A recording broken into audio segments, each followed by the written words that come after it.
ನೀವು ಯಾವುದೇ ಬ್ರಾಂಡೆಡ್ ಬಟ್ಟೆ ತಗೊಂಡ್ರು ಜಸ್ಟ್ 199 ರೂಪೀಸ್. ಎಲ್ಲಿ ಅಂತ ಹೇಳ್ತೀನಿ, ಪೂರ್ತಿಯಾಗಿ ವಿಡಿಯೋ ನೋಡಿ.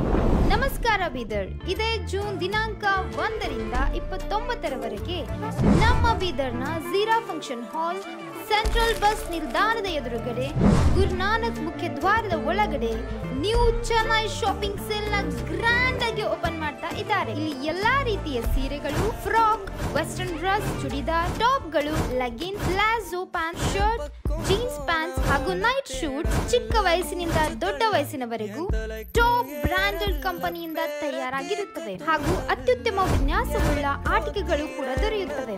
ಬೆಲೆ ಇಷ್ಟು ಕಡಿಮೆ, ಕ್ವಾಲಿಟಿ ಬಗ್ಗೆ ಥಿಂಕ್ ಮಾಡ್ತಾ ಇದ್ದೀರಾ? ನಾನು ಆವಾಗಲೇ ಹೇಳಿದಾಗೆ ಇಲ್ಲಿ ಸಿಗುವಂತ ಎಲ್ಲಾ ಪ್ರಾಡಕ್ಟ್ಸ್ ಬ್ರಾಂಡೆಡ್ ಬ್ರಾಂಡೆಡ್ ಬ್ರಾಂಡೆಡ್. ನಂಗಂತೂ ಈ ಆಪರ್ಚುನಿಟಿ ಮಿಸ್ ಮಾಡ್ಕೊಳ್ಳಕ್ಕೆ ಇಷ್ಟಾನೇ ಇಲ್ಲ. ನೀವು ಕೂಡ ಮಿಸ್ ಮಾಡ್ಕೋಬೇಡಿ. ಡೇಟ್ ನೆನಪಿದೆ ಅಲ್ಲ, ಜೂನ್ 1 ಅಂದ್ರೆ ಸಂಡೇ.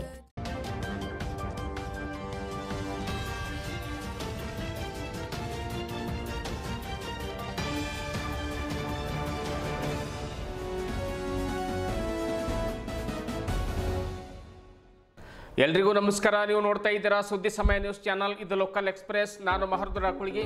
ಮತ್ತೆ ಒಂದಿಷ್ಟು ಹೊಸ ಹೊಸ ಸುದ್ದಿಗಳನ್ನು ತೆಗೆದುಕೊಂಡು ನಾವು ನಿಮ್ಮ ಮುಂದೆ ಬರ್ತಾ ಇದ್ದೀವಿ. ಈ ದಿನದ ಪ್ರಮುಖ ಹೆಡ್ಲೈನ್ಸ್ಗಳನ್ನು ನೋಡ್ಕೊಂಡು ಬರೋಣ. ಬೀದರ್ ನಗರದ ಹಳದಕೇರಿ ಸಮೀಪದ ಆನಂದೆ ನಗರದಲ್ಲಿ ಮೂಲಭೂತ ಸೌಕರ್ಯಗಳ ಕೊರತೆ. 10 ವರ್ಷಗಳಿಂದ ನೀರು, ರಸ್ತೆ, ಬೀದಿ ದೀಪಗಳು, ಚರಂಡಿ ಇಲ್ಲದೆ ಪರದಾಡುತ್ತಿರುವ ಕಾಲೋನಿ ಜನರು ಅಭಿವೃದ್ಧಿ ಮಾಡಲು ಬಿಡುತ್ತಿಲ್ಲ ಎಂದು ನಗರಸಭೆ ಉಪಾಧ್ಯಕ್ಷರ ಮೇಲೆ ಗಂಭೀರ ಆರೋಪ. ರೋಟರಿ ಕ್ಲಬ್ ವತಿಯಿಂದ ಬೀದಿ ಬದಿಯಲ್ಲಿರುವಂತಹ ಹರಳೆಯ ಸಮಾಜದ ಕಾಯಕ ಜೀವಿಗಳಿಗೆ ಬೃಹತ್ ಛತ್ರಿ ವಿತರಣೆ. ಬಿಸಿಲು, ಮಳೆ, ಚಳಿ ಲೆಕ್ಕಿಸದೆ ಶ್ರಮ ಪಡುತ್ತಿರುವುದನ್ನು ನೋಡಿ ಕ್ಲಬ್ ವತಿಯಿಂದ ದೊಡ್ಡ ಛತ್ರಿ ವಿತರಣೆ ಮಾಡಲಾಗಿದೆ. ಅಧ್ಯಕ್ಷ ಸೋಮಶೇಖರ್ ಪಾಟೀಲ್ ಹೇಳಿಕೆ. ನಾನು MLC ಆಗಿ 1 ವರ್ಷ ಆದರೂ ಕೂಡ ನನಗೆ ಯಾವುದೇ ಸರ್ಕಾರಿ ಕಾರ್ಯಕ್ರಮಕ್ಕೆ ಕರೀತಾ ಇಲ್ಲ. ತಾಲೂಕಿನ ಅಧಿಕಾರಿಗಳೇ ನನಗೆ ಕಡೆಗಣನೆ ಮಾಡ್ತಾ ಇದ್ದಾರೆ ಎಂದು MLC MG ಮೂಳೆ ಅಸಮಾಧಾನ. ಮನಸ್ಸು ಮಾಡಿದರೆ ನಾನು ಕೇಸ್ ಮಾಡಬಹುದಾಗಿತ್ತು, ಆದರೆ ನನ್ನ ಕೆಲಸ ಅದು ಅಲ್ಲ ಅಂದ್ರು ಮೂಳೆ.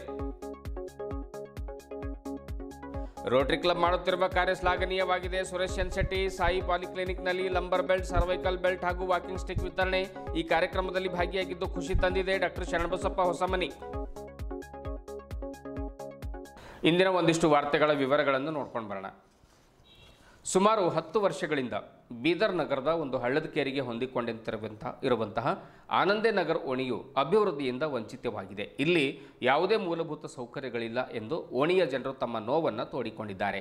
ಶಾಸಕರ ಅನುದಾನದಲ್ಲಿ ಒಂದು ಸಚಿವ ರಹೀಂ ಖಾನ್ ಅವರು ರಸ್ತೆಯನ್ನು ಮಾಡಿಸ್ತಾ ಇದ್ದರೂ ಕೂಡ ನಗರಸಭೆ ಉಪಾಧ್ಯಕ್ಷೆ ಲಕ್ಷ್ಮೀಬಾಯಿ ಹಂಗರ್ಗಿ ಅವರ ಮಗ ಧನರಾಜ್ ಹಂಗರ್ಗಿ ಅವರು ಅಭಿವೃದ್ಧಿ ಮಾಡಲು ಬಿಡ್ತಾ ಇಲ್ಲ. ರಸ್ತೆ ಮಾಡಲು ಬಂದಿರುವವರಿಗೆ ಕೆಲಸ ನಿಲ್ಲಿಸಿ ಎಂದು ಹೆದರಿಸಿ ಅರ್ಧಂಬರ್ಧ ಕೆದರಿ ಜನರು ಓಡಾಡಲು ಬರದಂತೆ ಮಾಡಿದ್ದಾರೆ ಎಂದು ಓಣಿಯ ಜನರು ತಮ್ಮ ಆಕ್ರೋಶವನ್ನು ಹೊರಹಾಕಿದ್ದಾರೆ. ಹೀಗೇಕೆ ಮಾಡಿದ್ದೀರಿ ಎಂದು ಕೇಳಿದರೆ ನಿಮ್ಮ ಓಣಿ ನನಗೆ ಸಂಬಂಧ ಬರುವುದಿಲ್ಲ ಎಂದು ಹೇಳ್ತಾ ಇದ್ದಾರೆ. ಹಾಗಾದರೆ ಹಂಗರ್ಗಿಯವರು ಮತ ಹಾಕಿಸಿಕೊಂಡಿದ್ದು ಏಕೆ ಎನ್ನುವ ಪ್ರಶ್ನೆ ಜನರು, ಆ ಓಣಿಯ ಜನರು ಮಾಡ್ತಾ ಇದ್ದಾರೆ. ನಮಗೆ ಸೌಲಭ್ಯ ಒದಗಿಸಿಕೊಡಿ ಎಂದು ತಾಯಂದಿರು ನಗರಸಭೆ ಸದಸ್ಯರು ಹಾಗೂ ಉಪಾಧ್ಯಕ್ಷರಿಗೆ ಅಂಗಲಾಚಿ ಬೇಡ್ಕೊಳ್ತಾ ಇದ್ದಾರೆ. ಓಣಿಯ ಮಹಿಳೆ ಮಂಗಲ ಎನ್ನುವವರು ಮಾತನಾಡುತ್ತಾ, ಧನರಾಜ್ ಹಂಗರ್ಗಿ ಮತ ಕೇಳಲು ನಮ್ಮ ಮನೆಯವರೆಗೆ ಬರ್ತಾರೆ. ಚುನಾವಣೆ ಸಂದರ್ಭದಲ್ಲಿ ಸೌಲಭ್ಯ ಕೇಳಲು ಹೋದರೆ ನಿಮ್ಮ ಗಲ್ಲಿ ನನಗೆ ಸಂಬಂಧವಿಲ್ಲ ಅಂತಾರೆ. ಹೀಗಾಗಿ ನಾವು ಕೈಕಾಲು ಬಿದ್ದು ಹೇಗೋ ಶಾಸಕರ ಅನುದಾನದಲ್ಲಿ ರಸ್ತೆಯನ್ನು ಮಂಜೂರು ಮಾಡಿಸಿಕೊಂಡು ಬಂದಿದ್ದೆವು. ರಸ್ತೆ ಕಾಮಗಾರಿ ಆರಂಭ ಕೂಡ ಆಗಿತ್ತು, ಅರ್ಧಂಬರ್ಧ ಕೆದರಿದ್ದಾರೆ. ಆದರೆ ನನಗೆ ಕೇಳದೆ ರಸ್ತೆ ಕಾಮಗಾರಿ ಹೇಗೆ ಪ್ರಾರಂಭ ಮಾಡಿದ್ದೀರಿ ಎಂದು ಗುತ್ತಿಗೆದಾರರಿಗೆ ಮತ್ತು ಕೆಲಸ ಮಾಡೋರಿಗೆ ಒಂದು ಹೆದರಿಸಿ ಧನರಾಜ್ ಅವರು ಕೆಲಸ ನಿಲ್ಲಿಸಿದ್ದಾರೆ. ಮೊಳಕಾಲುದ್ದ ಕೆದರಿ ಹೋಗಿದ್ದಾರೆ. ನಾವೀಗ ಹೇಗೆ ಓಡಾಡಬೇಕು? ವಯಸ್ಸಾದವರು ಬೀಳ್ತಾ ಇದ್ದಾರೆ, ಕಾಲು ಮುರ್ಕೊಳ್ತಾ ಇದ್ದಾರೆ ಎನ್ನುವಂಥ ಮಾತನ್ನು ಹೇಳಿದರು. ನಮಗೂ ನಗರಸಭೆ ಉಪಾಧ್ಯಕ್ಷರ ಮಗ ಈ ಕೆಲಸ ನಿಲ್ಲಿಸಿದ್ದಾರೆ ಎಂದು ಗೊತ್ತಿರಲಿಲ್ಲ. ಆದರೆ ಸಚಿವರ ಮನೆಗೆ ಹೋಗಿ ನೀವು ಮಾಡಿಸುವ ರಸ್ತೆ ಕಾಮಗಾರಿ ಏಕೆ ನಿಲ್ಲಿಸಿದ್ರಿ ಎಂದು ಕೇಳಿದಾಗ ನಿಮ್ಮ ವಾರ್ಡ್ನ ನಗರಸಭೆ ಸದಸ್ಯರು ಈ ಕೆಲಸ ನಿಲ್ಲಿಸಿದ್ದಾರೆ ಎಂದು ಹೇಳಿದಾಗ ನಾವು ಮತ್ತೆ ಹಂಗರ್ಗಿ ಅವರಿಗೆ ಕರೆ ಮಾಡಿದ್ದೇವೆ. ಅವರು ಕರೆ ಸ್ವೀಕಾರ ಮಾಡಲಿಲ್ಲ. ಅವರು ನಮ್ಮ ಎದುರುಗಡೆ ಬರಲಿ, ನೇರವಾಗಿ ಕೂಡ ಮಾತನಾಡ್ತೇವೆ ಎಂದು ಓಣಿಯ ಪ್ರಮುಖರು ತಮ್ಮ ನೋವನ್ನು ತೋಡಿಕೊಂಡರು. ಸದ್ಯ ನಮ್ಮಲ್ಲಿ ಬೀದಿ ದೀಪಗಳಿಲ್ಲ, ಕುಡಿಯುವ ನೀರಿನ ಸೌಲಭ್ಯವಿಲ್ಲ, ನಳಗಳ ವ್ಯವಸ್ಥೆ ಇಲ್ಲ, ನೀರಿನ ಟ್ಯಾಂಕ್ ಇಲ್ಲ, ಸರಿಯಾದ ಚರಂಡಿ ವ್ಯವಸ್ಥೆ ಇಲ್ಲ. ಮಳೆ ಬಂದರೆ ಎಲ್ಲೆಂದರಲ್ಲಿ ನೀರು ನಿಲ್ತವೆ, ಕೆಸರು ಗದ್ದೆಯಾಗಿ ಓಣಿ ಮಾರ್ಪಾಡಾಗುತ್ತೆ. ರಸ್ತೆ ಅಂತೂ ಇಲ್ಲವೇ ಇಲ್ಲ. ಎಲ್ಲೆಂದರಲ್ಲಿ ಹುಲ್ಲು ಬೆಳೆದು ವಿಷ ಜಂತುಗಳು ಬರ್ತಾ ಇವೆ, ಮನೆ ಒಳಗಡೆ ಬರ್ತಾ ಇವೆ. ಮಕ್ಕಳು ಹೆದರಿಕೊಂಡು ಓಡಾಡುವ ಸ್ಥಿತಿ ಬಂದಿದೆ. ಮಕ್ಕಳು ಶಾಲೆಗೆ ಹೋಗ್ತಾರೆ, ಆ ಕೆಸರಿನಲ್ಲಿ ಕಾಲಿಟ್ಟೆ ಹೋಗ್ತಾರೆ. ನಮ್ಮ ಓಣಿಯಲ್ಲಿ ಸುಮಾರು 30 ಮನೆಗಳಿವೆ. 500ರಿಂದ 600 ಜನರು ವಾಸಿಸ್ತಾ ಇದ್ದೇವೆ. ನಗರಸಭೆ ಸದಸ್ಯರು ನಿಮ್ಮ ಓಣಿ ನನಗೆ ಸಂಬಂಧವಿಲ್ಲ ಎಂದು ಹೇಳಿದ್ದಾರೆ. ನಮಗೆ ಮತ ಕೇಳುವ ಅರ್ಹತೆ ಕೂಡ ಅವರು ಕಳ್ಕೊಂಡಿದ್ದಾರೆ. ಹೇಳಿದ್ದಾರೆ. ಮುಂದೆ ಮತ ಕೇಳಲು ಬರಲಿ, ನೋಡೋಣ, ನಾವು ಅವರಿಗೆ ತಕ್ಕ ಪಾಠವನ್ನು ಕಲಿಸ್ತೇವೆ ಎಂದು ಆನಂದನಗರದ ಮುಖಂಡರು ತಮ್ಮ ಅಭಿಪ್ರಾಯವನ್ನು ವ್ಯಕ್ತಪಡಿಸಿದ್ದಾರೆ.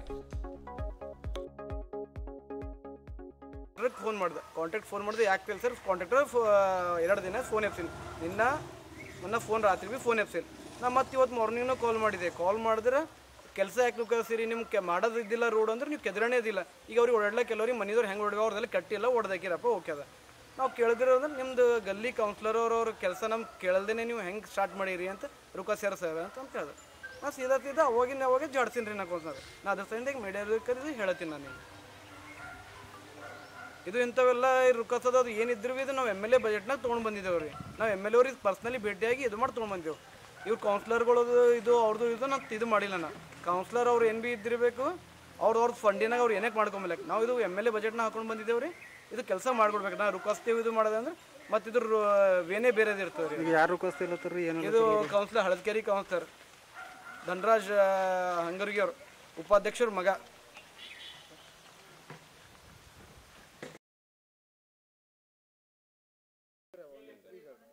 ನನ್ನ ಹೆಸರು ಮಂಗಲ. ನಮ್ಮ ಮನೆ ಮುಂದೆ ಕೆದ್ರಾರ ಗಾರಿ ಕೆದ್ರಾರ ನಿನ್ನ ಕೆದ್ಲಾಗ ಬಂದಾರ ಅವ್ರು ರೊಕ್ಕಸ್ಯಾರ. ನಮ್ಗೆ ಏರ್ಲಾಗ ಬರೋದು ಇಳ್ಯಾಕ ಬರೋದು ಪೂರಾ ಗಾರಿ ಅದ ಮನೆ ಮುಂದೆಲ್ಲ. ಈಗ MLA ಎಲೆಕ್ಷನ್ ಫಂಡ್ ಆಗ್ಯದ ಅಂತೇಳಿ ಇಲ್ಲಿ ಮಾಡ್ಸ್ಲತ್ತಾರ ಅವ್ರು ಬಂದು ರೊಕ್ಕಸ್ಯಾರ. ಫೋನ್ ಮಾಡ್ಯಾರ, ಬುಲ್ಡೇಜರ್ ಕೆದ್ರಲತ್ರ ಫೋನ್ ಮಾಡ್ಯಾರ, ವಾಪಸ್ ಹೋಗ್ಯದ ಬುಲ್ಡೇಜರ್. ಈಗ ಇದು ಯಾರು ಮಾಡ್ಬೇಕ್ರಿ? ಅವ್ರು MLA ಫಂಡ್ ಬಂದಿದ್ದ ಕಡೆಯಿಂದ ಅವ್ರು ಮಾಡ್ಸ್ಲತ್ತಾರ. ಈಗ ಅವ್ರಿಗೆ ಗಲ್ಲಿ ಸಂಬಂಧ ಇಲ್ಲ ಅಂತೇಳಿ ಅವ್ರು ಹೋಗಿ ಅವ್ರು ಮಾಡಾದ್ಮೇಲೆ ನಾವು ಹೆಂಗೆ ಭೀ ಮಾಡಿಸ್ಕೋತೇವೆ ನಾವು. ರೊಕ್ಕಸ್ಲತ್ತಾರ ಹಂಗುರ್ಗಿದನು ಹಳದಕೆರಿರೋರು. ಏನೋ ಅವರಿಗೆ ಗೊತ್ತು. ರೊಕ್ಕಸ್ಬೇಕ ಓಟ್ ಹಾಕ್ಲಕ್ ಬಂದಾಗ ಮನಿತನ ಬಂದು ಹೇಳಿ ಹೋಯ್ತಾರ್ರಿ. ಮತ್ತ ಕೆಲ್ಸ ಮಾಡಂದಾಗ ನಮ್ ಗಲ್ಲಿ ಸಂಬಂಧ ಇಲ್ಲ ಅಂತ ಹೇಳ್ತಾರ ಅವ್ರು. ಲೈಟ್ ಹಾಕಂದ್ರ ಬಿ ನಮ್ಗೆ ಸಂಬಂಧ ಇಲ್ಲ ಅಂತಾರ.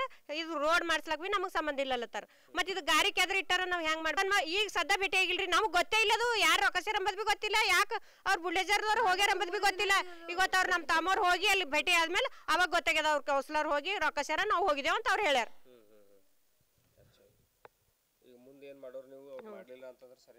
ಮುಂದೆ ಏನ್ ಮಾಡ್ಯಾರ? ಇಲ್ಲಿ ಎಲ್ಲ ಮಾಡಿಸ್ಬೇಕು. ಮಾಡ್ಸಲ್ ಹೋದ್ರಿ ಈಗ ನಾವು ಹೊಸ ಮಂದಿ ಇದು ಮಾಡ್ತೇವೆ. ನಮ್ ಗಲ್ಯ ಬರೋದಿಲ್ಲ. ಹೊಸ ಗಲ್ಯಾಗಿನ ಮಂದಿ ಒಂದಾಗಿ ಮತ್ ನಾವ್ ಎಳ್ಕೊಂಡ್ ಬಂದ್ ಏನ್ ಮಾಡದ ಮಾಡ್ತೇವ್ ನೋಡ್ರಿ. ನಾವ್ ಹೇಳ್ತಿದ್ದೇವ್. ಇದು ಆನಂದ್ ಕಾಲನಿ ಅದ ರೀ. ಹಳದಕೆರೆ ಆನಂದ್ ಕಾಲನಿ. ಅದೇ ಕೇಳತ್ತಾರ ಇವ್ರು ಹೊಸ ಮಂದಿ. ಅವ್ರು ಎದುರೇ ಬರಲ್ಲ ಹೋಗ್ಯಾರ. ಮಾತಾಡಲ್ಲ ಕೇಳ್ಬೇಕ. ನಾ ಬರೋಬ್ಬರ ಮಾತಾಡ್ತೀವಿ. ಇವ್ರ ಮನೆಗೆ ಹೋಗಿ ಹೋದ್ರು ಇದ್ರ ನಮ್ಗ ಗಲ್ಲಿ ಸಂಬಂಧ ಇಲ್ಲ, ನಮ್ಗೆ ಕೇಳಬೇಡ್ರಿ ಎಲ್ಲ ಕರೆಸಿರ್ಬೇಕಾರೆ. ನಮ್ಮ ಕಾಲೋನಿಗೆ ಮೊದಲಿಡ್ದು ನಮ್ಮ ಕೌನ್ಸಿಲರ್ ಸಾಹೇಬರು ಎಲೆಕ್ಷನ್ ಆಗಸ್ತನ ಹತ್ತಿರ ಬಂದು ಎಲ್ಲರ ಮನೆಗೆ ಬಂದು ಹೇಳೋದು ಮಾಡೋದು, ನಾ ಏನಿದ್ದೀನಿ ಕೆಲಸ ಮಾಡ್ತೀನಿ ಆನಂದ್ ಕಾಲನಿ ಅಂತ ಹೇಳಿದರು. ಆದ್ರೆ ಈಗ ರೋಡ್ ಶಾಂಕ್ಷನ್ ಆಯಿತು. ರೋಡ್ ಶಾಂಕ್ಷನ್ ನಾವು ಇದ್ರಕ ಮುಂದೆ ಹೋಗಿ ಒಂದು ಸಲ ಅವ್ರಿಗೆ ಭೇಟಿಯಾಗಿದ್ದೆ, ನಾನು ಕೂಡ ಭೇಟಿಯಾಗಿದ್ದೆ. ಈ ಕಡೆ ನಮ್ಮ ಗಲ್ಲಿ ಕಡೆ ಬರೋಣ ಹೊಂಟ್ರಿ ನೋಡೋಣ ಹೊಂಟ್ರಿ ಅಂದಿದ. ಬರೀ ಹ್ಞೂ ಅಂದರೆ ಸುಮ್ಮನೆ ಕೂತಾರ. ಆದ್ರೆ ಒಳಗೆ ಮನುಷ್ಯನಾಗ ಏನದ ಖುನಾಗಿಲ್ಲ ನಮಗೆ.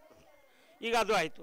ಅಷ್ಟಕ್ಕೆ ನಾವು ಏನು ಮಾಡೋದಂದ್ರೆ ಯಾಕೋ ಇವ್ರು ಕೇಳಲ್ಲ ಹೊಂಟ್ರ ಅಂಥೇಳಿ ನಾವು ನಮ್ಮ ಆನಂದ್ ಅವರಿಗೆ, ನಮ್ಮ ವೈಜನಾಥ್ ಆನಂದ್ ಅವರಿಗೆ ನಾವು ರಿಕ್ವೆಸ್ಟ್ ಮಾಡ್ಕೊಂಡೆವು. ಹಿಂಗದ ಮತ್ತು ಹ್ಯಾಂಗೆ ಮಾಡಾರಿ, ಮತ್ತು ನೀವಾದರೂ ಇದಕ್ಕೆ ಪ್ರಯತ್ನ ಮಾಡ್ರಂದ್ರೆ ಅವ್ರು ಏನು ಮಾಡಿದ್ರು, ನಮ್ಗೆ ಸಂಬಂಧ ಇಲ್ಲ ಅಂತ ಯಾವಾಗ ಅವರು ಸ್ಟೇಟ್ಮೆಂಟ್ ಕೊಟ್ಟರ ಅಂದಮೇಲೆ ಈಗ ನಾವೇ ಪ್ರಯತ್ನ ಮಾಡ್ಬೇಕಂದ್ರೆ ಪ್ರಯತ್ನ ಮಾಡಿ MLA ಫಂಡಿದಾಗ ರೋಡ್ ಸ್ಯಾಂಕ್ಷನ್ ಮಾಡ್ಕೊಂಡಿದ್ದೆವು. ಈಗ ಯಾವ ರೋಡ್ ಸ್ಯಾಂಕ್ಷನ್ ಮಾಡ್ಕೊಂಡಾರ ಅವರು MLA ಮಾಡ್ಕೊಂಡಾರ, ಮಾಡ್ಕೊಳ್ರಿ, ಯಾಕೆ ಅದಕ್ಕೇನು ಸಂಬಂಧ ಅದ ಅಂತ ಅನ್ಬೇಕಲ್ರಿ. ನೀವು ಕೌನ್ಸಿಲರ್ ಅಂದ್ರೆ ಏನು ಕೆಲಸ ಅದ? ಕೌನ್ಸಿಲರ್ ಮುಖ್ಯ ಹುದ್ದೆ ಏನದ? ಏರಿಯಾಗಳಿಗೆ ಯಾವ ಏರಿಯಾಗಳು ತನಗೆ ಸಂಬಂಧಪಟ್ಟಿಂದ ಏರಿಯಾಗೆ ಬಂದು ಮೇಲಾಗಿ ಉಪಾಧ್ಯಕ್ಷರು ಅಂದ್ರೆ ಎಲ್ಲನೇ ಬಂತವ್ರಿಗೆ ಎಲ್ಲ ಅದು ಸಂಬಂಧ ಇಲ್ಲ ಇದು ಸಂಬಂಧ ಇಲ್ಲ ಅಂತ ಹೇಳ್ತಕ್ಕಂಥ ಪ್ರಶ್ನೆನೇ ಬರೋಂಗಿಲ್ಲ. ಅಲ್ಲಿ ಬರಬೇಕು, ಮೇಲಿನ ಮೇಲೆ ನೋಡಬೇಕು. ಈ ಒಂದು ಕಚ್ಚರಾ ಬಂಡಿ ಬಂದ್ರೂ 2 ದಿನ ಬರ್ತದೆ, 2 ದಿನ ಬರೋದು ಬರಗುಡಲ್ರು. ಈ ರೀತಿ ಮಾಡೋದು ಸರಿ ಅಲ್ಲಲ್ಲ. ಮೂಲ ಗೆಲ್ಸಿದೆವು, ನಿಮ್ಗೆ ಓಟ್ ಹಾಕಿ ನಾವು ಗೆಲ್ಸಿಂದ ಅದಕ್ಕೆ ಯಾವ ಕಾರಣ ಗೆಲ್ಸಿದ್ದೀವಿ ನಾವು? ನಮ್ಮ ಕಾರ್ಯಗಳು ನಮ್ಗೆ ಇಲ್ದಿರ್ತಂಥ ಕೆಲಸ ಒಳ್ಳೆ ತಿಳುವಳಿಕೆ ಮನುಷ್ಯನ ಕೆಲಸ ಮಾಡ್ತಾನೆ ಅಂಥೇಳಿ ಉದ್ದೇಶದಿಂದ ನಾವೇನು ಮಾಡಿದೆವು, ಒಂದು ಕೌನ್ಸಿಲರ್ ಇದಕ್ಕೆ ನಿಂತಾಗ ನಾವು ಓಟ್ ಹಾಕಿದೆವು, ಸಹಕಾರ ಮಾಡಿದೆವು. ನಾವು ಯಾವ ಸಹಕಾರ ನಿಮಗೆ ಮಾಡಿದೆ ಅಂದ್ರೆ ನೀವು ನಮಗೆ ಸಹಕಾರ ಮಾಡಬೇಕಾ ಮಾಡಬಾರ್ದು? ಇದು ಕೌನ್ಸಿಲರ್ ತಪ್ಪು, ಭಾಳ ದೊಡ್ಡ ತಪ್ಪಿದು. ಅವ್ರು ಏನು ಮಾಡಬೇಕು, ಬಂದು ಆಲೋಚನೆ ಮಾಡಿಕೊಂಡು ಬಂದು ನಾ 2-3 ಸಲ ಹಿಂಗೆ ಭೇಟಿ ಆದಾಗ ಹಾದ್ಯಾಗ ಸಿಕ್ಕಾಗೊಮ್ಮೆ ಬರ್ರಿ ಕೌನ್ಸಿಲರ್ ಸಾಬ್ರೆ ನಮ್ಮ ಏರಿಯಾಗೆ ಬರ್ರಿ, ಸ್ವಲ್ಪ ನೋಡ್ರಿ, ಲೈಟ್ಗಳಿಲ್ಲ, ಸುಮಾರು 7-8 ವರ್ಷದಿಂದ ಲೈಟ್ ಇಲ್ಲ, ಕತ್ತಲ್ದಾಗ ಹಾವುಗಳು ತಿಳುಗಳು ಓಡಾಡ್ಲಿಕ್ಕತ್ತೇವೆ, ನೀರುಗಳು ನಿಂದಿರ್ತಾವೆ ಮಳಿದಾಗ, ದನಗಳು ಓಡಾಡ್ಲಿಕ್ಕೆ ಬರೋಂಗಿಲ್ಲ, ಬೀಳ್ತಾರ, ವಯಸ್ಸಾದ್ರು ಬೀಳ್ತಾರ, ಕೈಕಾಲು ಮುರ್ಕೊಲಿಕತ್ಯಾರ. ಇಲ್ಲ ಸರ್, ಈಗ ನೇರವಾಗಿ ಕೇಳ್ತೀನಿ ನಾನು. ಹಾಂ, ಇಲ್ಲ ನಳ ನೀರು ಬಿಡ್ಲಾರ್ದು ನೀರು ನಿಂತಾವ ಮಕ್ಕಳಿಗೆ ಪಾರ್ಗಳಿಗೆ ಹುಡುಗರಿಗೆ ಸಾಲಿ ಬಿಡ್ಲಾಕ್ ಹೋಗಿ ಹೊತ್ಕೊಂಡು ಬಿದ್ದು ಒಮ್ಮೆ 25,000 ರೂಪಾಯಿ ಆಗ್ಯಾರ. ಮನ್ಯಾಗ ಮಕ್ಕಳು ನೋಡೋರು, ಸಸ್ರು ನೋಡೋರು. ನಮ್ಮ ಗತಿ ಏನಾಯ್ತದ ನೋಡ್ರಿ. ಒಳ್ಳೆ ನೀವೇ ನಾವು ಗರಿಬರು ಮಾಡಿ ತಿಂಬರು ಇದ್ದೇವು. ಇಷ್ಟು ಪರಿಸ್ಥಿತಿ ಬಂದು ನಮ್ಗೆ ಮತ್ತೇನದ ಏರಿಯಾ ಹಂಗಿಲ್ಲ ಹಿಂಗಿಲ್ಲ ಅಂತಾರ. ನಮ್ದು ಹ್ಯಾಂಗ ಆಗೈತು. ಯಾವ ಏರಿಯಾದ ಕಡೆ ಹಿಂಗೆ ಅಂತಾರ ನೋಡ್ರಿ. ಓಟ್ ಹಾಕ್ಲಾಕಿದ್ರು ಬರ್ರಿ ಅಂತಾರ. ಇಷ್ಟು ಪರಿಸ್ಥಿತಿ ಬಂದು ಹೊತ್ಕೊಂಡು ಬಿದ್ದು ಒಮ್ಮೆ 1.5 ತಿಂಗಳ ದಿನ ದವಾಖಾನೆಯಾಗಿದ್ದ. ಮಕ್ಕಳು ಈಗ ಟೈಮಿನ ಮಕ್ಕಳು ಇದು ಮಾಡ್ತಾರ. ಮಕ್ಕಳು ಮಾಡೋರು, ಸಸ್ರು ಮಾಡೋರು. ಇನ್ನು ನಾವು ಗೋರಿಗೆ ಹೋಗೋದೇ ಅದ ಟೈಮಿನ.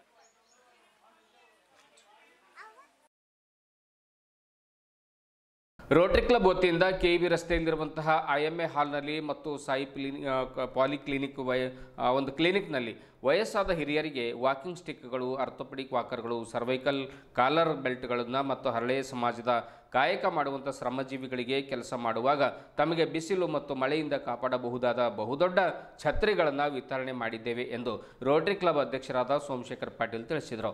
ನಗರದಲ್ಲಿ ಹಿರಿಯರ ಒಂದು ವೇದನೆ ಮತ್ತು ನೋವುಗಳನ್ನು ಅರ್ಥ ಮಾಡಿಕೊಂಡು ಕ್ಲಬ್ ವತಿಯಿಂದ ಎಲ್ಲರೊಂದಿಗೆ ಚರ್ಚಿಸಿ ಈ ಸಮಾಜಮುಖಿ ಕಾರ್ಯವನ್ನು ಮಾಡಲಾಗಿದೆ ಎಂದು ತಿಳಿಸಿದರು.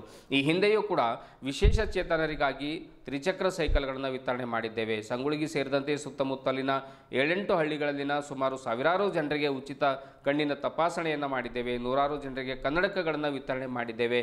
ಬಡವರ ಮತ್ತು ಸಮಾಜ ಸೇವೆ ನಮ್ಮ ಮೂಲ ಗುರಿಯಾಗಿದೆ ಎನ್ನುವಂಥ ಮಾತನ್ನು ಹೇಳ್ತಾರೆ ಸೋಮಶೇಖರ್ ಪಾಟೀಲ್ ಅವರು.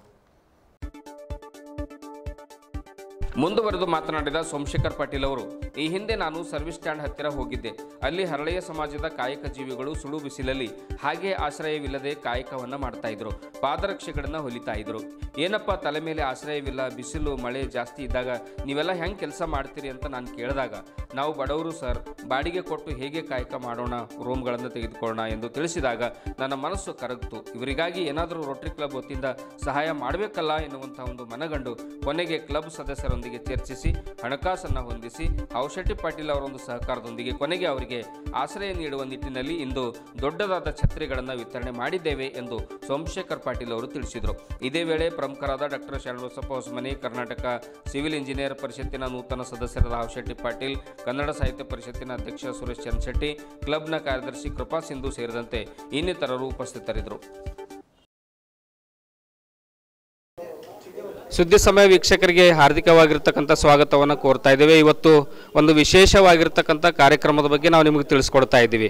ಅದುವೇ ಸಮಾಜ ಸೇವೆಯಲ್ಲಿ ಸದಾ ಮುಂದೆ ಇರತಕ್ಕಂತಹ ರೋಟರಿ ಕ್ಲಬ್. ರೋಟರಿ ಕ್ಲಬ್ ಇವತ್ತು ಸಾಕಷ್ಟು ಕೆಲಸಗಳನ್ನು ಮಾಡ್ಕೊಂಡು ಬರ್ತಾ ಇದೆ. ಜೀವಪರವಾಗಿ, ಜನಪರವಾಗಿ, ಸಮಾಜಮುಖಿಯಾಗಿ ಕೆಲಸವನ್ನು ಮಾಡ್ಕೊಂಡು ಬರ್ತಾ ಇದೆ. ದೀನರ, ದುರ್ಬಲರ, ಬಡವರ ಒಂದು ಸೇವೆಯಲ್ಲಿ ಎತ್ತಿದ ಕೈ ಅಂತಲೇ ನಾವು ಹೇಳಬಹುದು. ಯಾಕೆಂದರೆ ಇವತ್ತು ರೋಟರಿ ಕ್ಲಬ್ ವತಿಯಿಂದ ಸೋಮಶೇಖರ್ ಪಾಟೀಲ್ ಅವರ ಒಂದು ಅಧ್ಯಕ್ಷತೆಯಲ್ಲಿ ಇದುವರೆಗೆ ಸಾಕಷ್ಟು ಒಂದು ರೋಗಿಗಳಿಗೂ ಕೂಡ ಬೇಕಾಗಿರ್ತಕ್ಕಂಥ ಒಂದು ಆರ್ಥೋಪೆಡಿಕ್ ಸಾಮಾನುಗಳನ್ನು ಕೂಡ ವಿತರಣೆ ಮಾಡಿದ್ದಾರೆ. ಜೊತೆಗೆ ರಸ್ತೆ ಬದಿಯಲ್ಲಿ ಕುಂತು ಕಾಯಕ ಮಾಡ್ತಕ್ಕಂತಹ ಶ್ರಮಜೀವಿಗಳಿಗೆ ಏನು ಉಪಯುಕ್ತವಾಗಿರ್ತಕ್ಕಂಥ ಸಾಮಾನುಗಳಿವೆ ಅವೆಲ್ಲವುಗಳನ್ನು ಕೊಟ್ಟಿದ್ದಾರೆ ಅವರು. ಹಾಗಾದರೆ ಏನೇನು ಸಾಮಾನುಗಳನ್ನು ಕೊಟ್ಟಿದ್ದಾರೆ, ಯಾಕೆ ಅವರ ಒಂದು ಹೃದಯವನ್ನು ಅವರಿಗೆ ನೋಡಿದ ತಕ್ಷಣ ಮಿಡಿತು ಅನ್ನುವಂಥದ್ದನ್ನು ನಮ್ಮ ಸೋಮಶೇಖರ್ ಪಾಟೀಲ್ ಅವರೇ ಇವತ್ತು ನಮ್ಮ ಜೊತೆ ಇದ್ದಾರೆ. ಅವರಿಗೆ ಬನ್ನಿ ಕೇಳ್ಕೊಂಡು ಬರೋಣ. ಸರ್ ನಮಸ್ಕಾರ. ನಮಸ್ಕಾರ ಮಹಾದ್ರುದ್ ಸರ್. ಸರ್, ಇವತ್ತು ರೋಟರಿ ಕ್ಲಬ್ ವತಿಯಿಂದ ಸಾಕಷ್ಟು ಸಮಾಜಮುಖಿಯಾಗಿ ತಾವು ಕೆಲಸ ಮಾಡ್ತಾ ಇದ್ರಿ. ಇವತ್ತು ಏನೇನು ಮಾಡಿದಿರಿ ಸರ್? ಏನೇನು ಉಪಕರಣಗಳನ್ನು ತಾವು ವಿತರಣೆ ಮಾಡಿದಿರಿ ಮತ್ತು ಯಾರ್ಯಾರಿಗೆ ವಿತರಣೆ ಮಾಡಿದ್ದೀರಿ? ಸರ್, ಇವತ್ತು ನಾವು ಈಗಾಗಲೇ ಸಾಯಿ ಪಾಲಿಕ್ಲಿನಿಕ್ ಮೋಹನ್ ಮಾರ್ಕೆಟಲ್ಲಿರುವಂಥ ಹಾಸ್ಪಿಟಲಲ್ಲಿ ಡಾಕ್ಟರ್ ಶರಣಬಸಪ್ಪ ಹೊಸಮನಿ ಅವರ ಅಧ್ಯಕ್ಷತೆಯಲ್ಲಿ ಅವರೇ ಗೈಡ್ ಮಾಡಿರೋಂಥ ಎಷ್ಟೋ ಜನ BPL ಫಲಾನುಭವಿಗಳಿಗೆ ನಾವು ಉಚಿತವಾಗಿ ಆರ್ಥೋಪೆಡಿಕ್ ವಾಕರ್ಗಳನ್ನು ಕೊಟ್ಟಿದ್ದೀವಿ, ವಾಕಿಂಗ್ ಸ್ಟಿಕ್ಗಳನ್ನು ಕೊಟ್ಟಿದ್ದೀವಿ. ಆಮೇಲೆ ವೇಸ್ಟ್ ಬೆಲ್ಟ್, ಲಂಬಾರ್ ಬೆಲ್ಟ್ ಅಂತಾರೆ, ಆಮೇಲೆ ಸರ್ವೈಕಲ್ ಕಾಲರ್ ಬೆಲ್ಟ್ಗಳನ್ನು ವಿತರಿಸಿದ್ವಿ. ಇದಲ್ಲದೆ ಈ ಥರ ನಾವು ಈಗ ಹಿಂದೆ ನಮ್ಮದು ರೋಟರಿ ಕ್ಲಬ್ ಇನ್ಸ್ಟಾಲೇಷನ್ ಇತ್ತು ಇನ್ಸ್ಪೈರ ಹೋಟೆಲಲ್ಲಿ. ಅಲ್ಲಿ ಸಹ ಸಾಕಷ್ಟು ಜನರಿಗೆ ನಾವು ಬಡ ಜನರಿಗೆ ಗುರುತಿಸಿ ಆವಾಗ ನಾವು ತ್ರಿಚಕ್ರ ವಾಹನ ಕೊಡೋದಲ್ಲದೆ ತ್ರಿಚಕ್ರ ಸೈಕಲ್ ಸಮೇತ ಕೊಟ್ಟು ಆವಾಗಲೂ ಈ ಥರ ಎಲ್ಲ ಆರ್ಥೋಪೆಡಿಕ್ ಕಿಟ್ಗಳನ್ನು ನಾವು ಉಚಿತವಾಗಿ ಸರಬರಾಜು ಮಾಡಿದ್ವಿ. ಇದು ಮಾಡೋ ಉದ್ದೇಶ ಏನಂತಂದರೆ ಆಗಲೇ ಇನ್ಸ್ಟಾಲೇಷನಲ್ಲಿ ಅವರು ನಾವು ಕೊಟ್ಟಾದಮೇಲೆ ಕೆಲವೊಂದು ಇನ್ನೂ ನೀಡಿ ಇರೋಂಥ ಜನ ಬಂದು ನಮಗೆ ಸಂಪರ್ಕ ಮಾಡಿದರು. ಸರ್, ನಮಗೂ ಅವಶ್ಯಕತೆ ಇದೆ, ನಾವು ಕಡು ಬಡವರಾಗಿದ್ವಿ, ನಮಗೂ ಇಂಥದ್ದು ಇದು ಪರ್ಚೇಸ್ ಮಾಡೋಕ್ಕಾಗಲ್ಲ ಅಂತಂದಾಗ ನಾನು ನಮ್ಮ ಕ್ಲಬ್ನಲ್ಲಿ ಇರೋಂಥ ಎಲ್ಲ ಹಿರಿಯರೊಂದಿಗೆ ಮೀಟಿಂಗಲ್ಲಿ ಎಜೆಂಡಾ ಇಟ್ಟು ಅವ್ರ ಕಡೆ ಡಿಸ್ಕಸ್ ಮಾಡಿ ಅವ್ರ ಕಡೆಯಿಂದ ಅಪ್ರೂವಲ್ ತೊಗೊಂಡು, ಯಾಕೆಂದರೆ ಪ್ರೀ ಅಪ್ರೂವಲ್ ಇಲ್ಲದೆ ನಾವೇನೂ ಮಾಡೋಕ್ಕಾಗಲ್ಲ, ನಮ್ಮಲ್ಲಿ ಬಜೆಟ್ಗೆ ಸಮೇತ ಅವರೇ ಅಪ್ರೂವ್ ಕೊಡಬೇಕಾಗ್ತದೆ. ಅವರೆಲ್ಲರೂ ಸಹಾನುಮತಿ ತೊಗೊಂಡು ಅಪ್ರೂವಲ್ ತೊಗೊಂಡು ನಾವು ಇವತ್ತು ಸುಮಾರು ಜನರಿಗೆ ನಾವು ಈ ಆರ್ಥೋಪೆಡಿಕ್ ಕಿಟ್ಗಳನ್ನು ವಿತರಿಸಿದ್ವಿ. ಸರ್, ಈ ಹಿಂದೆ ಸಂಗೊಳ್ಳಿ ಗ್ರಾಮದಲ್ಲಿ ಕೂಡ ಸುತ್ತಮುತ್ತ ಇರುವಂಥ ಸುಮಾರು 4-5 ಗ್ರಾಮಗಳು ಆ ಒಂದು ಹೋಬಳಿ ಮಟ್ಟದಲ್ಲಿ ಒಂದು ಐ ಕ್ಯಾಂಪ್ ಆಗಿರಬಹುದು, ಅವರಿಗೆ ಕನ್ನಡಕ ವಿತರಣೆ ಮಾಡಿರುವಂಥದ್ದು ಸುಮಾರು ಎಷ್ಟು ಜನರಿಗೆ ಕೊಟ್ಟಿದೆ ಸರ್, ಹಳ್ಳಿ ಜನರಿಗೆ? ಸರ್, ಅಲ್ಲಿ ನಾವು ಸಂಗೊಳ್ಳಿ ಅಲ್ಲದೇ ಸುತ್ತ 4 ತಂಡಗಳಿತ್ತು. ಆಮೇಲೆ ಹಾಲಳ್ಳಿ, ಬಾವಗಿ, ಆಮೇಲೆ ನೀಲಂನಳ್ಳಿ, ಇಂಥವೆಲ್ಲ ನೆಲವಾಡು, ಈ ಎಲ್ಲ ಗ್ರಾಮದ ಗ್ರಾಮಸ್ಥರು ನಾವು ಕಳೆದ ಸೆಪ್ಟೆಂಬರಲ್ಲಿ ಅಲ್ಲಿ ಈ ಹೆಲ್ತ್ ಕ್ಯಾಂಪ್ ಆರ್ಗನೈಸ್ ಮಾಡಿದಾಗ ನಮ್ಮ ರೋಟರಿ ಕ್ಲಬ್ ವತಿಯಿಂದ ಆ ಸಲ ಸಮೇತ ನಮ್ಮಲ್ಲಿ ಎಲ್ಲ ಇರುವಂಥ ಬೀದರ್ನ ಪ್ರತಿಷ್ಠಿತ ವೈದ್ಯಾಧಿಕಾರಿಗಳು, ಅಂದರೆ ಎಲ್ಲ ಕ್ಷೇತ್ರದಲ್ಲಿ ಇರುವಂಥ ಸ್ಪೆಷಲೈಸ್ ಡಾಕ್ಟರ್ಸು, ಆರ್ಥೋ ಇರ್ಬೋದು, ಕಾರ್ಡಿಯಾಕ್ ಇರ್ಬೋದು, ನರ್ವಸ್ಸು, ಡೆಂಟಲು, ಐ, ಈ ಥರ ಎಲ್ಲ ವಿಧವಾದ ಡರ್ಮೆಟೊಲಜಿಸ್ಟು, ಈ ಥರ ಎಲ್ಲ ಡಾಕ್ಟರ್ಸ್ಗೂ ಸಹಕಾರ ಕೊಟ್ಟಿದ್ದರು. ಅವ್ರುಗಳನ್ನು ನಾವು ಅಲ್ಲಿ ಕರ್ಕೊಂಡು ಹೋಗಿ ಸುಮಾರು 8-9 ಹಳ್ಳಿ ಜನರಿಗೆ ಲಾಭ ಆಗಲಿ ಅಂತ ಹೇಳಿಬಿಟ್ಟು ಸಂಗೊಳ್ಳಿ ಕೇಂದ್ರ ಬಿಂದು ಮಾಡಿ ಅಲ್ಲಿ ಇರುವಂಥ ನೈಟಿಂಗೇಲ್ ಸ್ಕೂಲಲ್ಲಿ ನಾವು ಈ ಹೆಲ್ತ್ ಕ್ಯಾಂಪನ್ನು ಆರ್ಗನೈಸ್ ಮಾಡಿದ್ವಿ. ಅಲ್ಲಿನ ಜನನೂ ನಮಗೆ ಸಾಕಷ್ಟು ಸಹಕಾರ ಕೊಟ್ಟಿದ್ದರು. ಆಮೇಲೆ ನಾವು ಮಾಡಿರೋಂಥ ಅಲ್ಲಿ ಹೆಲ್ತ್ ಕ್ಯಾಂಪಲ್ಲಿ ಸುತ್ತಮುತ್ತಲಿನ ಎಲ್ಲ ಹಳ್ಳಿ ಜನರು ಸಾಕಷ್ಟು ಲಾಭ ತೊಗೊಂಡಿದ್ದಾರೆ. ಆ ದಿನ ನಾವು ಉಚಿತವಾಗಿ ಔಷಧ ವಿತರಣೆ ಮಾಡಿದ್ದೇವೆ, ಉಚಿತವಾಗಿ ಬ್ಲಡ್ ಟೆಸ್ಟು, ಆಮೇಲೆ ಯೂರಿನ್ ಟೆಸ್ಟು, ಪೆಥಾಲಜಿಸ್ಟ್ ಸಮೇತ ಬಂದಿದ್ದರು ನಮ್ಮ ಜೊತೆಗೆ. ಅಲ್ಲದೆ ಕಾರ್ಡಿಯಾಕ್ ಡಾಕ್ಟರ್ ಇದ್ದರು, ಡಾಕ್ಟರ್ ನಿತಿನ್ ಗುದ್ಗೆ ಅವರು ತಮ್ಮ ಹಾಸ್ಪಿಟಲ್ ಸಿಬ್ಬಂದಿ ಹಾಗೂ ಇಕ್ವಿಪ್ಮೆಂಟ್ ತೊಗೊಂಡು ಬಂದಿದ್ದರು. 2D ಇಕೋ ಆಗಲಿ, ECG ಆಗಲಿ ಎಲ್ರಿಗೂ ಉಚಿತವಾಗಿ ಮಾಡಿದ್ವಿ. ಅದಲ್ಲದೆ ಈಗಾಗಲೇ ತಾವು ಹೇಳ್ದಂಗೆ ಮೇಡಮ್ ಒಬ್ಬರು ನಮ್ಮ ಉಮರ್ಗಾದಿಂದ ಬಂದಿದ್ದರು, ಆಫ್ಥಲ್ಮಾಲಜಿಸ್ಟು. ಅದು on request of our one of best friend rotarian Suresh Chand Shetty ಅವ್ರ ಕಸಿನೇ, ಅವ್ರ ನೇಫಿವ್ ಅವರು. ಆ ಮೇಡಮ್ ಬಂದು ಸಾಕಷ್ಟು ಉಚಿತವಾಗಿ ಅವರು ತಮ್ಮ ಎಲ್ಲ ಇಕ್ವಿಪ್ಮೆಂಟು, ಆಪರೇಟರ್ಸ್ ಎಲ್ಲ ತೊಗೊಂಡು ಬಂದು ಎಲ್ಲರಿಗೆ ಪರೀಕ್ಷೆ ಮಾಡೋದಲ್ಲದೆ ಸುಮಾರು ಒಂದು 64 ಜನರಿಗೆ ಐಡೆಂಟಿಫೈ ಮಾಡಿದರು, ಇವ್ರಿಗೆ ನೀವು ಕನ್ನಡಕ ಕೊಡಲೇಬೇಕಂತ ಹೇಳ್ಬಿಟ್ಟು. ಆವಾಗ ನಾವು ಪುನಃ ಬಂದು ಅಲ್ಲಿ, ಯಾಕಂದರೆ ಸೇಮ್ ಡೇ ಅಂತೂ ವಿತರಿಸೋಕ್ಕೆ ಆಗೋದಿಲ್ಲ, ನಾ ಬಂದು ಮತ್ತೆ ಎಲ್ಲ ನಮ್ಮ ಕ್ಲಬ್ಬಿಂದ ಅಪ್ರೂವಲ್ ತೊಗೊಂಡು ನೆಕ್ಸ್ಟು ಒಂದು 15-20 ದಿವಸ ನಂತರ ಪುನಃ ಎಲ್ಲರಿಗೂ ನಾವು ಉಚಿತವಾಗಿ ಕನ್ನಡಕಗಳನ್ನು ವಿತರಿಸಿದ್ವಿ. ಇವತ್ತು ಬೀದರ್ನಲ್ಲಿ ಈ ಶ್ರಮಜೀವಿಗಳಿಗೆ ಅಂದರೆ ಹರಳೆಯ ಸಮಾಜ ಕಾಯಕ ಜೀವಿಗಳಿಗೆ ಛತ್ರಿಗಳನ್ನು, ಬಿಗ್ ಅಂಬ್ರೆಲಾಗಳನ್ನು ವಿತರಣೆ ಮಾಡಿದೆ ಸರ್. ಹೇಗೆ ಅದು ಸ್ಫೂರ್ತಿ ಆಯಿತು ತಮಗೆ ಅಂತ? ಸ್ಫೂರ್ತಿ ಅಂತ ಹೇಳೋಕ್ಕಿಂತ ಇದು ಕಾಕತಾಳೀಯ ಸರ್. ನಾವು ಒಂದು ಸಲ ಅಚಾನಕ್ಕಾಗಿ ಈ ಸರ್ವಿಸ್ ಸ್ಟ್ಯಾಂಡ್ ಎದುರುಗಡೆ ಇರುವಂಥ ನಮ್ಮ ಹಳೆ ಪರಿಚಯನೇ ವಿಶ್ವನಾಥ್ ಅಂತ ಹೇಳ್ಬಿಟ್ಟು ಅವ್ರ ಕಡೆ ಹೋಗಿದ್ದೆ ನಾನು, ಯಾವುದೋ ನಂದೊಂದು ಸಣ್ಣ ಸಮಸ್ಯೆ ತೊಗೊಂಡು. ಆವಾಗ ಹೋದಾಗ ಅವ್ರು ಬಿಸಿಲಲ್ಲಿ ಕೂತಿದ್ರು, ಯಾಕಪ್ಪ ಹಿಂಗೆ ಕೂತಿದ್ದಿ ಅಂತಂದಾಗ, ಇಲ್ಲ ಸರ್ ಏನು ಮಾಡಬೇಕು, ನಮ್ಗೆ ಇಂಥ ಬಿಸಿಲು ಮಳೆ ಎಲ್ಲ ನಮ್ಮ ನತ್ತಿ ಮೇಲೆ ಹೋಗ್ತಾವೆ, ನಾವು ಹಿಂಗೆ ಇರಬೇಕಾಗ್ತದೆ ರೀ, ನಮ್ಗೆ ಅದು ಯಾವುದೇ ಒಂಥರ ಸಲಕರಣೆ ಪರ್ಚೇಸ್ ಮಾಡೋಕ್ಕಾಗಲ್ಲ, ಏನಾರು ಆಗ್ಬೋದೇನೋ ಅಂತಂದಾಗ ನಾನು ಅಂದೆ, ನಂದು ವೈಯಕ್ತಿಕ ಇಲ್ಲಪ್ಪ, ನಿನಗೊಬ್ಬನಿಗೆ ನಾವು ವೈಯಕ್ತಿಕ ಕೊಡ್ಬೋದು, ಆದರೆ ಇನ್ನೂ ಬೇರೆಯವ್ರದ್ದು ಸಮಸ್ಯೆ ಅದ ಅಂತ ನೀ ಹೇಳ್ತಿ ಅಂದಮೇಲೆ ನಾನು ಪುನಃ ಅದೇ ಸೇಮ್ ಪ್ರೊಸೀಜರ್ ಫಾಲೋ ಮಾಡಿದೆ. ಕ್ಲಬ್ಬಲ್ಲಿ ಎಲ್ಲರ ಮುಂದೆ ವಿಷಯ ಇಟ್ಟು ಚರ್ಚೆ ಮಾಡಿ ಅವ್ರದ್ದು ಅಪ್ರೂವಲ್ ತೊಗೊಂಡು ಮಾಡಿದ್ದೆ. ಆಮೇಲೆ ಈಗಾಗಲೇ ನೀವು ಹೇಳಿದ್ರಿ, ನೀವು ಕನ್ನಡಕ ವಿತರಿಸೋದು ಅಲ್ಲದೆ 12 ಜನರಿಗೆ ನಾವು ಉಚಿತವಾಗಿ ಶಸ್ತ್ರಚಿಕಿತ್ಸೆ ಮಾಡಿಸಿದ್ವಿ ಕಣ್ಣಿಂದು, ಸಂಗೊಳ್ಳಿ ವಿಲೇಜು. ಮತ್ತು ಮನ್ನಳ್ಳಿಯಲ್ಲಿನೂ ನಾವು ಆರೋಗ್ಯ ಶಿಬಿರವನ್ನು ಮಾಡಿದ್ವಿ, ಆಮೇಲೆ ಆಣದೂರಲ್ಲಿ ಮಾಡಿದ್ವಿ. ಎಲ್ಲ ಕಡೆ ಸುಮಾರು more than 500 people, I think. ಈಗ ಮನ್ನಳ್ಳಿಯಲ್ಲಿ 524 ಜನ ಲಾಭ ತೊಗೊಂಡಿದ್ರು. ಅದರಲ್ಲಿ ನಾವು ಔಷಧಿ ವಿತರಿಸಿದ್ದೇ ಮೋರ್ ದೆನ್ 2 lakhs ನಮ್ಮದು ಅಪ್ರಾಕ್ಸಿಮೇಟ್ ಇತ್ತು. ಅಷ್ಟು ನಾವು ಬೇರೆಯವ್ರ ಕಡೆಯಿಂದ ಫಂಡ್ ರೈಸ್ ಮಾಡಿಬಿಟ್ಟು ಪರ್ಚೇಸ್ ಮಾಡಿ, ಕೆಲವೊಬ್ಬರು ಡಾಕ್ಟರ್ಸು ಸ್ಯಾಂಪಲ್ಸ್ ತಂದಿದ್ದರು, ಅಲ್ಲದೆ MRಗಳು ನಮಗಿರೋಂಥ ಫ್ರೆಂಡ್ಸು ಅವರು ಹೆಲ್ಪ್ ಮಾಡಿದರು. ಮತ್ತು ನಮ್ಮ ಟ್ರೆಸರರ್ ಅವ್ರು ಸ್ವತಃನೇ ಫಾರ್ಮಸಿಸ್ಟ್ ಇದ್ದಾರೆ, ಅವ್ರದ್ದು ಸಾಕಷ್ಟು ಆ ಟೈಮ್ನಲ್ಲಿ ಹೆಲ್ಪ್ ಆಗಿತ್ತು. ಆಮೇಲೆ ಔದಾರ್ಯ ತೋರಿದಂಥ ನಮ್ಮ ಹಿರಿಯರಾದಂಥ ರೋಟರಿಯನ್ ಹೌ ಶೆಟ್ಟಿ ಪಾಟೀಲ್ ಇರ್ಬೋದು, ಸಾಕಷ್ಟು ಜನ ಉದಾರ ಮನಸ್ಸಿನಿಂದ ಡೊನೇಟ್ ಮಾಡಿದರು ಅಂತೇಳಿ ಮಾಡಿದ್ದು. ಅದೆಲ್ಲ ನಮಗೆ ಒಂದು ಏನಂತಂದರೆ ಅವ್ರದ್ದು ಸಹಾಯ ಹಸ್ತ ನೋಡಿದ್ರೆ ನಮಗೂ ಒಂದು ಸ್ಫೂರ್ತಿ ಆಗ್ತದೆ. ನಾವೇನು ಮುಂದಾಗಿ ಇಂಥದ್ದೊಂದು ಕೆಲಸ ಮಾಡ್ತೀವಿ ಅಷ್ಟೇ, ಅದರಿಂದ ಬೆನ್ನೆಲುಬಾಗಿ ಇವರೆಲ್ಲ ನಿಂತಿದ್ದಾರೆ. ಆಮೇಲೆ ಕನ್ನಡಕಗಳನ್ನು ಕಂಪ್ಲೀಟ್ ಕೊಟ್ಟಿರೋದೇ ಹೌ ಶೆಟ್ಟಿ ಪಾಟೀಲ್ ಅವರು. 62 ಜನರಿಗೆ ನಾವು ಅದು ಸ್ಪೆಕ್ಟಕಲ್ ಮಾಡಿಸಿ ಕೊಟ್ಟಿದ್ವಿ. ಇದು ಸೋಮಶೇಖರ್ ಪಾಟೀಲ್ ಅವರ ಒಂದು ಮಾತು. ಹಿಂದಿನಲ್ಲೂ ಕೂಡ ನಾವು ಕೂಡ ನೋಡ್ಕೊಂಡು ಬರ್ತಾ ಇದ್ದೀವಿ, ಸಸಿ ವಿತರಣೆ ಆಗಿರಬಹುದು, ಆರೋಗ್ಯದ ಇಲಾಖೆಯಲ್ಲಿ ಸಾಕಷ್ಟು ಪರೀಕ್ಷೆಗಳನ್ನು, ಶಸ್ತ್ರಚಿಕಿತ್ಸೆಗಳನ್ನು ಮಾಡುವಂಥದ್ದು ಇರ್ಬೋದು, ಈ ಬಿಗ್ ಅಂಬ್ರೆಲಾಗಳನ್ನು ವಿತರಣೆ ಮಾಡುವಂಥದ್ದು ಆಗಿರ್ಬೋದು, ಆಮೇಲೆ ರೋಗಿಗಳಿಗೆ ಅವರವರಿಗೆ ಬೇಕಾಗಿರ್ತಕ್ಕಂಥ ಒಂದು ಸಮಸ್ಯೆಗಳನ್ನು ಬಗೆಹರಿಸುವಂಥದ್ದು ಇರ್ಬೋದು. ಈ ಎಲ್ಲ ಒಂದು ಸಮಾಜಮುಖಿಯಾಗಿರುವಂಥ ಕಾರ್ಯಗಳನ್ನು ರೋಟರಿ ಕ್ಲಬ್ ಇವತ್ತು ಮಾಡ್ಕೊಂಡು ಬರ್ತಾ ಇದೆ ಸೋಮಶೇಖರ್ ಪಾಟೀಲ್ ಅವರ ಒಂದು ಅಧ್ಯಕ್ಷತೆಯಲ್ಲಿ. ಅವ್ರ ಜೊತೆಗೆ ಎಲ್ಲರೂ ಕೂಡ ಇದ್ದಾರೆ. ಸುರೇಶ್ ಚಂದ್ ಶೆಟ್ಟಿ ಅವರಿದ್ದಾರೆ, ಹೌ ಶೆಟ್ಟಿ ಪಾಟೀಲ್ ಅವರಿದ್ದಾರೆ, ಆಮೇಲೆ ಕೃಪಾ ಸಿಂಧು ಅವರಿದ್ದಾರೆ. ಇನ್ನು ಅವರೆಲ್ಲ ಒಂದು ಪದಾಧಿಕಾರಿಗಳು ಸೇರಿಕೊಂಡು ಒಂದು ಒಳ್ಳೆ ಕಾರ್ಯಗಳನ್ನು ಮಾಡ್ತಾ ಇದ್ದಾರೆ ಅಂತಲೇ ಹೇಳ್ಬೋದು. ಕ್ಯಾಮ್ರಾಮ್ಯಾನ್ ಸಂಜು ಕುಮಾರ್ ಜೊತೆ ಸುದ್ದಿ ಸಮಯ, ಮಹಾರುದ್ರ ಡಾಕುಳಿಗೆ, ಬೀದರ್. ಅಲ್ರಿ, ನಾನು ವಿಧಾನ ಪರಿಷತ್ ಸದಸ್ಯನಾಗಿ 1 ವರ್ಷ ಆಯಿತು. ಆದರೆ ಬಸವ ಕಲ್ಯಾಣ ತಾಲೂಕಿನಲ್ಲಿ ನನಗೆ ಒಂದೇ ಒಂದು ಕಾರ್ಯಕ್ರಮಕ್ಕೂ ಕೂಡ ಪ್ರೋಟೋಕಾಲ್ ಪ್ರಕಾರ ಅಧಿಕಾರಿಗಳು ಕರೀಲಿಲ್ಲ ಎಂದು ವಿಧಾನ ಪರಿಷತ್ ಸದಸ್ಯರಾದ MJ ಮೂಳೆ ತಮ್ಮ ಅಸಮಾಧಾನವನ್ನು ಹೊರಹಾಕಿದರು. ಬಸವ ಕಲ್ಯಾಣದ ತಮ್ಮ ಒಂದು ಗೃಹ ಕಚೇರಿಯಲ್ಲಿ ಮಾಧ್ಯಮದವರೊಂದಿಗೆ ಮಾತನಾಡಿರುವಂಥ ಅವರು, ರಸ್ತೆ ಕಾಮಗಾರಿ ಉದ್ಘಾಟನೆ ಇರಬಹುದು, ಶಾಲಾ ಕಟ್ಟಡ ಶಂಕುಸ್ಥಾಪನೆ ಇರಬಹುದು, ಅಥವಾ ಇನ್ನಿತರ ಯಾವುದೇ ಸರ್ಕಾರಿ ಕಾರ್ಯಕ್ರಮಗಳಿರಬಹುದು, ಅವುಗಳಿಗೆ ಅಧಿಕಾರಿಗಳು ನನಗೆ ಕರೆಯಲೇ ಇಲ್ಲ. ನಾನು ಮನಸ್ಸು ಮಾಡಿದರೆ ಅಧಿಕಾರಿಗಳ ಮೇಲೆ ಕೇಸ್ ಹಾಕಬಹುದಾಗಿತ್ತು. ಆದರೆ ನಾನು ಅಂಥ ಕೆಲಸ ಮಾಡೋದಿಲ್ಲ. ಹಿಂದೆ ನನ್ನ 40 ವರ್ಷದ ರಾಜಕೀಯದಲ್ಲಿ ಯಾವತ್ತೂ ಕೂಡ ನಾನು ಈ ರೀತಿ ಮಾಡಿಲ್ಲ, ಈಗ ಮಾಡಲ್ಲ, ಮುಂದೆ ಮಾಡೋದೇ ಇಲ್ಲ ಅನ್ನುವಂಥ ಮಾತನ್ನು ಕೂಡ ಹೇಳಿದರು. ಈಗಲೂ ಕೂಡ ಅಂಥ ಕೆಲಸನ ಮಾಡಲಿಕ್ಕೆ ನನಗೆ ಮನಸ್ಸು ಬರೋದಿಲ್ಲ ಎನ್ನುವಂಥ ಮಾತನ್ನು ಹೇಳಿದರು. ಹಾಗಾಗಿ ಮೂಳೆಯವರು ಎಲ್ಲ ಒಂದು ಅಸಮಾಧಾನವನ್ನು ಏಕೆ ಹೊರಹಾಕಿದ್ರು ಮತ್ತು ಏನೇನು ಹೇಳಿದ್ದಾರೆ ಎನ್ನುವಂಥದ್ದನ್ನು ಬನ್ನಿ ನೋಡ್ಕೊಂಡು ಬರೋಣ.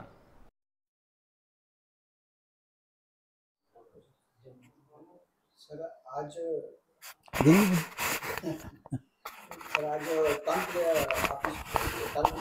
KDP तालुका पंचायत में KDP मीटिंग था सर, उसमें सर आप अटेंड किए, फिर आपने वहाँ से चले गए सर, पूरा मीटिंग कंप्लीट नहीं की सर, तो क्या वजह हो सकता है?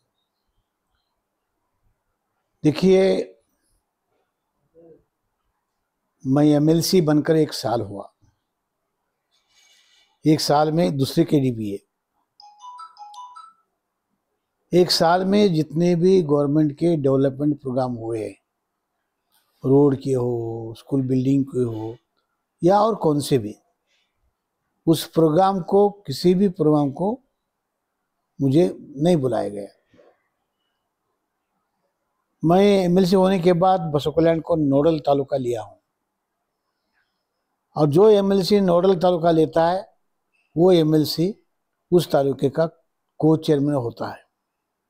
MLA चेयरमैन नोडल जो तालुका लेता है वो MLC को चेयरमैन, अध्यक्ष, सह अध्यक्ष। मैं सह अध्यक्ष हूँ, इसलिए हर प्रोग्राम में मुझे बुलाना चाहिए। प्रोग्राम क्या है बोलना चाहिए, यानी एक नमूने से उसमें एनवायरमेंट एंड पार्टिसिपेशन होना चाहिए। वो 1 साल में एक भी प्रोग्राम को मुझे नहीं बुलाया गया। ऑफिसर लोग, ये ऑफिसर लोगों का काम है, वो लोगों ने मुझे नहीं बुलाया। उसको एक्सेप्शन एक ही परसों का शिव सृष्टि का प्रोग्राम, उस कार्ड में मेरा नाम था, मैं गया भी था। वो नियमित केंद्र वाले आकर मुझे कार्ड दिए, बुलाए भी, वो एक ही, वो परसों का 1 साल के आखिरी में साफ करने को लगाएंगे ऑफिसर को, बिल्कुल बोले। तो जिस तरह से आप बसव कल्याण की हालत देखेंगे, हमें रोडों की हालत है, डेवलपमेंट का वर्क है, कुछ काम नहीं हो रहा सर, इस तरह लोगों का कहना है, तो इस पे आपका क्या राय है सर? नहीं, वही तो चर्चा करने के लिए 3 महीने में हमारी मीटिंग होती है। अगर ऐसा मीटिंग कैसा होता है ऐसा ना? अगर आप मीटिंग में रहते सर, तो आप किस मुद्दे पर ज़्यादा तवज्जो देते हैं? नहीं, सभी मौजूद, इतना सभी डिपार्टमेंट की मीटिंग आई है, सभी में तवज्जो देने के लिए मीटिंग है। लास्ट टाइम मैं मीटिंग में था, 11 बजे चालू हुई से मीटिंग शाम के 7 बजे से चली, और 4 सब्जेक्ट रह गए बाद में लेने के लिए, वो बाद में लिए ही नहीं। ऐसा ना, मीटिंग होना चाहिए, उसके लिए तो है कि तालुका लेवल की KDP है, डिस्ट्रिक्ट लेवल की KDP है, 3 महीने में कंपल्सरी होना पड़ता है, ऐसा है। आज भी कुछ पॉइंट्स पर बात नहीं हुई सर?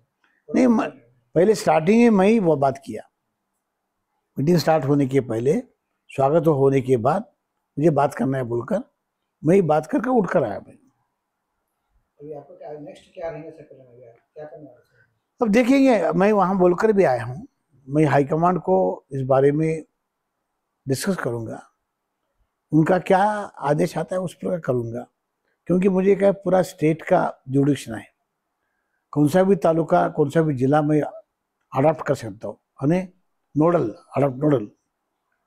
उनको बोलता हूँ भाई ऐसा ही जिले तालुके में ऐसे है, शायद हमें ज़रूरत है, नहीं पता नहीं, जरूरत नहीं तो वहाँ क्यों रहेंगे, जहाँ आप कहेंगे, जहाँ हम खिदमत कर सकते हैं वहाँ जाएंगे।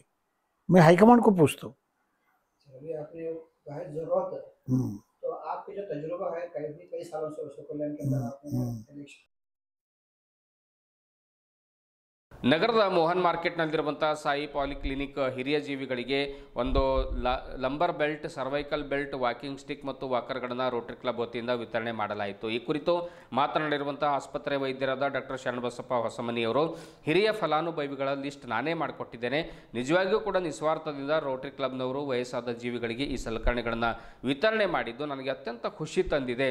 ಅದು ನಮ್ಮ ಆಸ್ಪತ್ರೆಯಲ್ಲಿ ವಿತರಣೆ ಮಾಡಿದ್ದು ಇತರರಿಗೆ ಮಾದರಿಯಾಗಿದೆ ಎನ್ನುವಂಥ ಮಾತನ್ನು ಹೇಳಿದರು. ರೋಟರಿ ಕ್ಲಬ್ ಅಧ್ಯಕ್ಷ ಸೋಮಶೇಖರ್ ಪಾಟೀಲ್ ಅವರ ಕಾರ್ಯ ಇತರರಿಗೆ ಆದರ್ಶಪ್ರಾಯವಾಗಿದೆ ಎನ್ನುವಂಥ ಶ್ಲಾಘನೀಯ ಮಾತುಗಳನ್ನು ಅವರು ಹೇಳ್ತಾರೆ. ಆರ್ಥೋಪೆಡಿಕ್ ರೋಗಿಗಳಿಗೆ ಹಲವಾರು ರೀತಿಯ ಸಲಕರಣೆಗಳನ್ನು ವಿತರಣೆ ಮಾಡಿದ್ದಾರೆ. ಕಳೆದ 12 ವರ್ಷಗಳಿಂದ ಇಲ್ಲಿ ನಾನು ಪ್ರತಿ 2ನೇ ಶನಿವಾರ ಮತ್ತು 4ನೇ ಶನಿವಾರ ಈ ಆಸ್ಪತ್ರೆಯಲ್ಲಿ ನಾನು ಸೇವೆಯನ್ನು ರೋಗಿಗಳಿಗೆ ನೀಡ್ತೇನೆ. ಹಾಗಾಗಿ ಯಾರಾದರೂ ಕೂಡ ಒಂದು ಆರ್ಥೋಪೆಡಿಕ್ ವಿಷಯದಲ್ಲಿ ರೋಗಿಗಳು ಇದ್ದರೆ ಅವರು ಕೂಡ ಇದರ ಒಂದು ಸದುಪಯೋಗ ಮಾಡಿಕೊಳ್ಳಬಹುದು.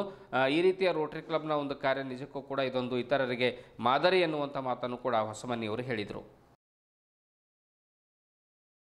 ಕನ್ನಡ ಸಾಹಿತ್ಯ ಪರಿಷತ್ತಿನ ಜಿಲ್ಲಾಧ್ಯಕ್ಷ ಸುರೇಶ್ ಚನ್ಶೆಟ್ಟಿ ಮಾತನಾಡಿ, ನಾಡಿನ ಕೆಲವು ಜನಪರ ಮತ್ತು ಜೀವಪರ ಸಂಸ್ಥೆಗಳಲ್ಲಿ ರೋಟರಿ ಕ್ಲಬ್ ಕೂಡ ಒಂದಾಗಿದೆ.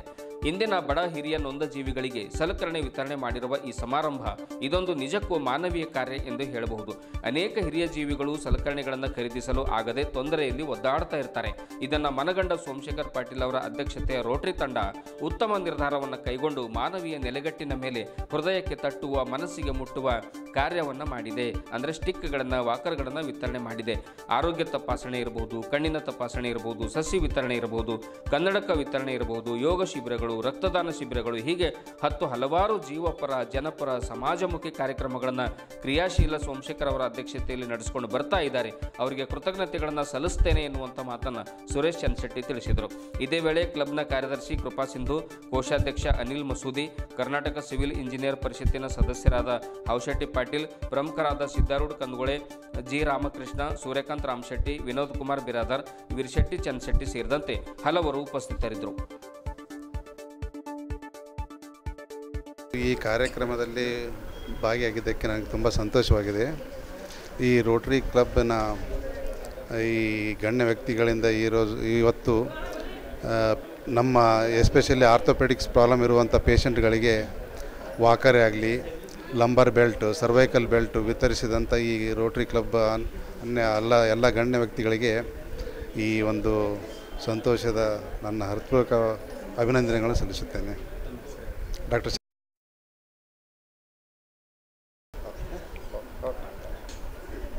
ಸಿರಿಗನ್ನಡಂ ಗೆಲ್ಗೆ ನಾಡಿನ ಕೆಲವು ಜನಪರ ಮತ್ತು ಜೀವಪರ ಸಂಸ್ಥೆಗಳಲ್ಲಿ ರೋಟರಿ ಸಂಸ್ಥೆ ಒಂದು. ಇವತ್ತು ರೋಟರಿ ಕ್ಲಬ್ ಬೀದರ್ ಸಂಸ್ಥೆ ವತಿಯಿಂದ ಇವತ್ತು ನಮ್ಮ ಆರ್ಥೋಪೆಡಿಕ್ ಕಿಟ್ಸ್ಗಳನ್ನು ಕೊಡುವಂಥ ಒಂದು ಕಾರ್ಯಕ್ರಮನ ಇವತ್ತು ಈ ಸಾಯಿ ಪಾಲಿಕ್ಲಿನಿಕ್ ಆಸ್ಪತ್ರೆಯಲ್ಲಿ ಕಾರ್ಯಕ್ರಮನ ಆಯೋಜನೆ ಮಾಡಲಾಗಿದೆ.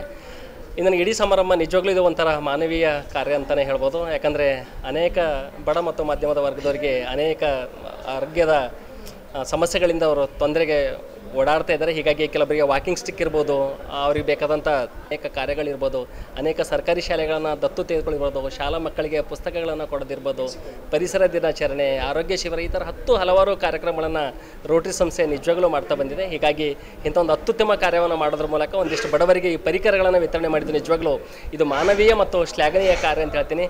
ನಾನು ಮತ್ತೊಂದು ಸಲ ನಮ್ಮ ರೋಟರಿ ಕ್ಲಬ್ನ ಎಲ್ಲ ಅಧ್ಯಕ್ಷರಿಗೂ, ಕಾರ್ಯದರ್ಶಿ ಮತ್ತು ಪದಾಧಿಕಾರಿಗಳಿಗೂ ಕನ್ನಡ ಸಾಹಿತ್ಯ ಪರಿಷತ್ತಿನ ಪರವಾಗಿ ಏನಂತ ವಂದನೆ ಮತ್ತು ಅಭಿನಂದನೆಗಳನ್ನು ಸಲ್ಲಿಸ್ತೀನಿ. ಧನ್ಯವಾದಗಳು.